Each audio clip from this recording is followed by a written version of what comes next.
Bonjour à tous, je vous salue dans le précieux nom de Jésus. Après avoir regardé la vidéo, si vous avez été édifié, n'hésitez pas à vous abonner juste en bas sur la petite cloche. Merci. Aujourd'hui, j'aimerais nous édifier sur un point, le point qui fait parfois l'actualité dans nos différentes assemblées, l'offrande, les caractères, sinon les caractéristiques de la véritable offrande. Nous voulons découvrir cela dans Romains 12 à partir du verset 1. Il est écrit: je vous exhorte donc, frères, par les compassions de Dieu, à offrir vos corps comme un sacrifice vivant, saint, agréable à Dieu, ce qui sera de votre part un culte raisonnable. La première caractéristique qui sort ici, c'est le sacré. Lorsque Paul dit à offrir vos corps comme un sacrifice, ce qui est sacré ne peut être multiplié. Ce qui est sacré est rare. On ne trouve ça nulle part ailleurs. Ce qui est sacré est unique. Ce qui est sacré est unique. Première caractéristique de votre offrande, c'est le sacré. Lorsque vous voulez donner une offrande, ce que vous donnez, est-ce sacré? Est-ce unique? Peut-on dupliquer cela? C'est à vous de voir. Deuxième point, vivant. Notre offrande doit avoir la caractéristique du vivant. Et le vivant, c'est le mouvement. Le vivant, c'est celui qui est vif et réactif. On ne donne pas à Dieu ce qui est mort, on prie un Dieu vivant. Il faut donner à Dieu ce qui est vivant. Ce qui est vivant. Le point suivant, c'est saint. Saint.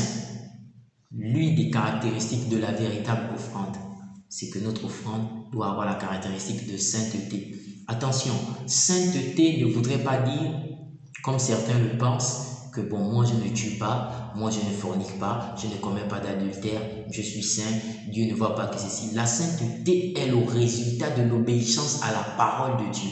C'est lorsque vous obéissez à la parole de Dieu, c'est là la sainteté. Obéir à la parole de Dieu. Obéir, se conformer à la parole, se soumettre à la parole. C'est ainsi la sainteté. Dernière caractéristique, agréable. L'homme juge plusieurs choses agréables. Mais ce qui est agréable à l'homme n'est pas forcément agréable à Dieu. Nous donnons à Dieu ce que nous avons jugé agréable. Est-ce agréable à Dieu ce que nous jugeons agréable? L'agréable de Dieu est écrit. Pour connaître ce qui est agréable à Dieu, il faut la découvrir dans la parole. Et ce qui est agréable à Dieu, c'est ce qu'on doit offrir à Dieu, pas ce qui nous est agréable. L'agréable, c'est ce qui plaît à Dieu. C'est ce qui plaît à Dieu. C'est ce qui plaît à Dieu que nous devons lui offrir. Ce n'est pas ce qui nous plaît que nous devons offrir à Dieu. Attention. Voici quelques caractéristiques de la véritable offrande. Et lorsque vous voyez ces différentes caractéristiques, posez-vous la question de ce que vous donnez à Dieu. On retrouve ces caractéristiques-là. Le sacré, le vivant, le saint et agréable. L'argent. Il y a le sacré dans l'argent. Il y a le vivant dans l'argent. Il y a le saint dans l'argent. Il y a l'agréable dans l'argent. Je ne crois pas.